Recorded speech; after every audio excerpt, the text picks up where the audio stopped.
रंगापुर नाम के गांव में शालिनी नाम की एक औरत रहा करती थी। उसे दो बेटियां थी। एक का नाम था शिवानी और दूसरी का सुहानी। शिवानी जब छोटी थी तब उसकी माँ गुजर गई थी, जिसके कारण उसके पिता रघु ने दूसरी शादी कर ली। मगर उनका भी कुछ सालों में बीमारी की वजह से देहांत हो गया और इसी वजह से शिवानी के मन में उसकी माँ और बहन के प्रति प्रेम उत्पन्न नहीं हो पाया। शिवानी और सुहानी में हमेशा झगड़ा हुआ करता था। दोनों भी बहनें एक दूसरे से कभी प्यार से बात नहीं करती थी। शालिनी ये सब देख बड़ी चिंता में रहा करती थी। ऐसे ही एक दिन शिवानी सुहानी, चलो आ जाओ, खाना खा लो। हाँ माँ आई। हाँ माँ, मैं भी आई। ऐसा कहकर दोनों बेटियां वहां आ जाती है और देखती है तो उनकी माँ ने उन दोनों के लिए गाजर का हलवा बनाया था। वो देख सुहानी और शिवानी बहुत खुश हो जाती है।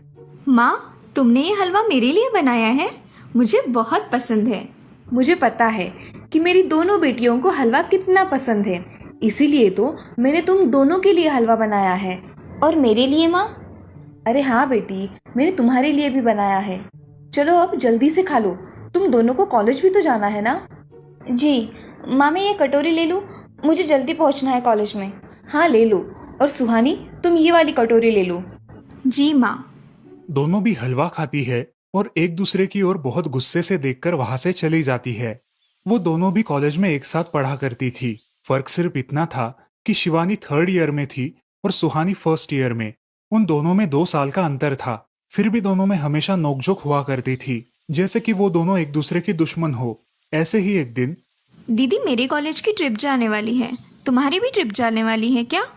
हाँ, मेरी भी जाने वाली है, मगर मेरा जाने का मन नहीं है। क्यों दीदी? क्योंकि वहाँ पे तुम हो। मुझे भी कोई शौक नहीं है तुम्हारे साथ आने का। मैंने ऐसे ही पूछ लिया। मैं जा रही हूँ। शिवानी और सुहानी एक दूसरे की ओर मुंह फेरकर वहां से चली जाती है। अगले दिन दोनों भी कॉलेज में जाती है। तब उनके टीचर उनसे पूछते हैं, शिवानी, तुम कॉलेज की ट्रिप में आने वाली हो? जी सर, मैं आने वाली हूँ। ठीक है, मैं तुम्हारा नाम लिखवा देता हूँ। जी सर। ऐसा बोलकर टीचर ट्रिप के लिए जाने वाले विद्यार्थियों की लिस्ट बना लेते हैं। घर आकर शिवानी और सुहानी ये बातें अपनी माँ को बताती है। सुहानी, शिवानी, तुम दोनों ट्रिप के लिए जा रही हो, मगर वहां जाके झगड़ा मत करना, नहीं तो ट्रिप पे जाने की कोई जरूरत नहीं है। नहीं माँ, हम झगड़ा नहीं करेंगे। हाँ माँ, हम झगड़ा नहीं करेंगे। तो फिर ठीक है, तुम दोनों जाओ। ये लो ट्रिप के लिए पैसे, और बाकी के ये तुम्हारे पास ही रखना। माँ, हम कल जाएंगे और 2 दिन के बाद वापस आएंगे। ठीक है, चलो अब सो जाते हैं, कल तुम दोनों को निकलना है। अब वो सब खाना खाकर सो जाती है। अगले ही दिन सुबह उठकर वो दोनों भी अपने अपने बस में बैठकर ट्रिप के लिए निकल जाती है और इधर शालिनी अपने काम में व्यस्त हो जाती है।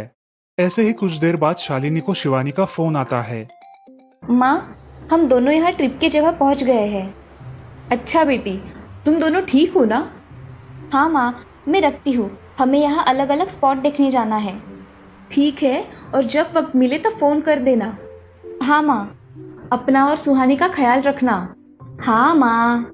फोन रखने के बाद शिवानी और उसके क्लास के सारे दोस्त वहाँ की एक जगह देखने जाते हैं। सुहानी भी उसके क्लास के साथ एक दूसरी जगह देखने निकल जाती है। सारे बच्चे एक साथ घूमकर वापस आते हैं। शिवानी सुहानी को ढूंढती है, मगर सुहानी उसे कहीं दिखाई नहीं देती। इसीलिए शिवानी को बड़ी चिंता होने लगती है। अरे, ये सुहानी कहाँ रह गई? इसका तो कुछ भी पता नहीं, कहाँ ढूंढूं इसे? तभी शिवानी को सुहानी दिखाई देती है और उसके जान में जान आ जाती है। सुहानी, कहाँ गई थी तुम? मुझे कितनी चिंता लग गई थी तुम्हारी। अरे, मैं यहाँ ही थी मेरी सहेलियों के साथ। मुझे कुछ नहीं हुआ। ऐसा बोलकर सुहानी वहाँ से चली जाती है। दूसरे दिन सब लड़के लड़कियाँ जल्दी उठकर अपनी तैयारी कर लेते हैं और पहाड़ पर जाने के लिए निकलते हैं। वो सब आज थोड़ा घूमकर शाम तक निकलने वाले थे। सब विद्यार्थी एक हिल स्टेशन देखने चले जाते हैं। शाम होने तक उस पहाड़ी का मजा उठाते हैं, लेकिन सुहानी बिना किसी को बताए उस पहाड़ी के एक अनजान हिस्से में चली जाती है। वहाँ का मनमोहक दृश्य देखते देखते गलती से उसका पैर फिसल जाता है और वो वहाँ से नीचे गिर जाती है।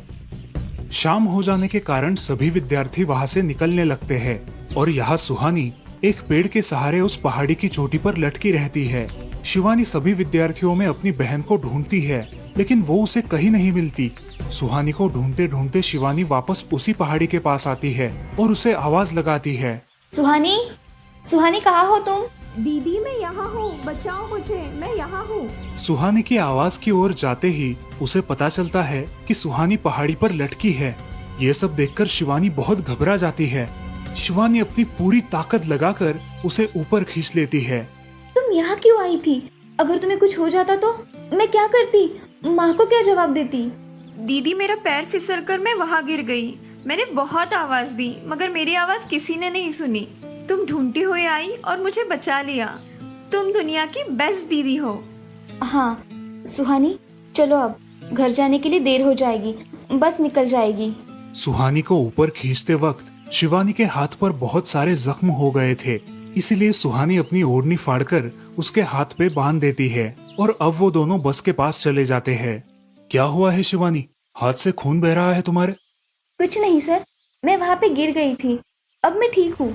टीचर और सारे छात्र गाड़ी में बैठकर घर जाने के लिए निकलते हैं।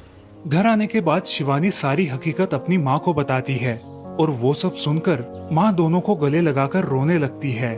तुम दोनों एक दूसरे के साथ होते हो इसीलिए मुझे कोई टेंशन नहीं रहता, मगर मेरी बच्चियों खुद का भी ख्याल रखा करो। उस दिन के बाद दोनों सौतेली बहनों ने अपने बीच की सब नोकझोंक बंद कर दी और हंसी खुशी सगी बहनों की तरह रहने लगी। दोस्तों, इस कहानी से हमें ये सीख मिलती है कि हम सबको एक दूसरे के प्रति द्वेष की भावनाएं छोड़कर प्यार से रहना चाहिए। चंदनपुर नाम के गांव में चंपा नाम की एक औरत रहती थी। पति, 2 बच्चे और एक बेटी, ऐसा उनका पूरा परिवार था। उसका पति श्रीधर पोस्ट ऑफिस में जॉब करता था। उसके कमाई से ही घर चलता था। चंपा ने अपने घर के सामने एक छोटी सी दुकान खोल के रखी थी। उससे उसे जो भी मुनाफा होता वो अपनी बेटी की शादी के लिए जमा करके रखती। ऐसे ही बहुत दिन बीत जाते हैं। अब बच्चे भी बड़े हो जाते हैं। बड़ा बेटा अशोक डॉक्टर और छोटा बेटा रवि वकील बन जाता है और दोनों अपनी ट्रेनिंग पूरी करने लगते हैं। एक दिन उनकी बहन ज्योति के लिए एक अच्छा रिश्ता आता है और ज्योति की शादी पड़ोस के गांव के सरपंच जी के बेटे से हो जाती है। ज्योति बहुत ही कामचोर और गुस्सा करने वाली होती है। इसी कारण उसके ससुराल से उसे निकाल दिया जाता है। वो अपने पति को लेकर अपने मायके रहने आती है। अब चंपा का जमाई दुकान चलाता है और चंपा और ज्योति आराम से वहाँ रहती है। अरे ज्योति, जरा अपने कामचोर पति को कुछ काम करना क्यों नहीं सिखाती हो? कुछ काम का नहीं है वो। अरे हाँ माँ, उनके पिताजी ने तो उन्हें ही घर से निकाल दिया और हमारे माथे मर दिया। जाने दो, पति है। माँ और बेटी इसी तरह तानेबाजी करती रहती। अब बड़े बेटे अशोक की शादी उन्हीं के गांव के एक लड़की से करा दी गई, लेकिन उस लड़की से भी चंपा बहुत काम करवाती और वो बेचारी सासू माँ का आदर करके सब काम चुपचाप करती थी। एक दिन वो काम करके थक गई और एक जगह पर बैठ गई। ए कामचोर कमला, इतना सारा काम पड़ा है घर में, क्या वो तुम्हारा बाप आके करेगा? चलो उठ, काम कर। हाँ हाँ माँ जी, करती हूँ। ऐसा कह के कमला अपने काम पर लग जाती है और सारा काम खत्म कर देती है। चंपा अपने बेटे अशोक से घर आने के बाद चुगलियां किया करती थी। अशोक घर आकर कमला को बहुत भला बुरा कहता और कभी कभी तो उस पर हाथ भी उठाया करता था। ये सब रवि देखा करता था और रवि को बहुत बुरा लगता था। अशोक मारने आता तो रवि बीच में पड़ जाता और माँ बाप को डांटता था और वही झगड़ा खत्म हो जाता था। ऐसा बहुत दिन चलता रहा। रवि को रंजना नाम की एक लड़की बहुत पसंद थी, जो कि एक न्यूज रिपोर्टर थी। क्या तुम मुझसे शादी करोगी? मुझे तुम बहुत पसंद हो। हाँ, मगर रवि, तुम्हारे घर में तुम्हारी माँ का बर्ताव मुझे बिल्कुल पसंद नहीं है, इसीलिए पहले तुम इसका कोई हल निकालो। अरे रंजना, मैं हूँ ना तुम्हारे साथ, तुम्हें टेंशन की क्या बात है? मगर रवि, तुम भी अगर मुझे मारने पीटने लगे तो मैं तुम्हें कोर्ट में खींचूंगी। अरे हाँ बिल्कुल, वो तो तुम्हारा अधिकार है। अगले दिन रवि अपने घर में रंजना के बारे में बताता है। रवि की माँ चंपा उसे साफ मना कर देती है। रवि, तुम्हें कुछ समझ आता है या नहीं? अपनी बिरादरी की लड़की से शादी करो बेटा। इस घर में ये आखिरी शादी है और मेरे भी कुछ अरमान है बेटा। अजय, आप कुछ कहते क्यों नहीं? हाँ बेटा, तुम्हारी माँ सही कह रही है, तुम इसकी बात मान जाओ बेटा। नहीं पापा, मैं शादी करूंगा तो सिर्फ रंजना से, वरना मैं शादी नहीं करूंगा। सब चुप हो जाते हैं। अगले दिन रवि मंदिर से शादी करके घर आता है। सब अचरज से रवि की ओर देखते हैं और चुपचाप अपने कमरे में चले जाते हैं। कमला उन दोनों का स्वागत करती है और वो दोनों अपने कमरे में जाते हैं। कैसे लगा मेरा घर? अच्छा है, मगर सब मिलजुल के रहे तो और भी अच्छा होगा। रंजना, तुम्हें मेरी माँ को सबक सिखाना होगा, तभी घर के सारे सदस्य ठीक हो जाएंगे। ठीक है रवि, जैसा तुम चाहो। अगले दिन रंजना अपने घर के मंदिर में पूजा करने जाती है। तभी रुको, मेरे भगवान के मंदिर में तुम मत आओ, जाओ यहाँ से। ये कहकर सास रंजना को वहाँ से भगा देती है और घर के किसी भी काम को करने से मना कर देती है।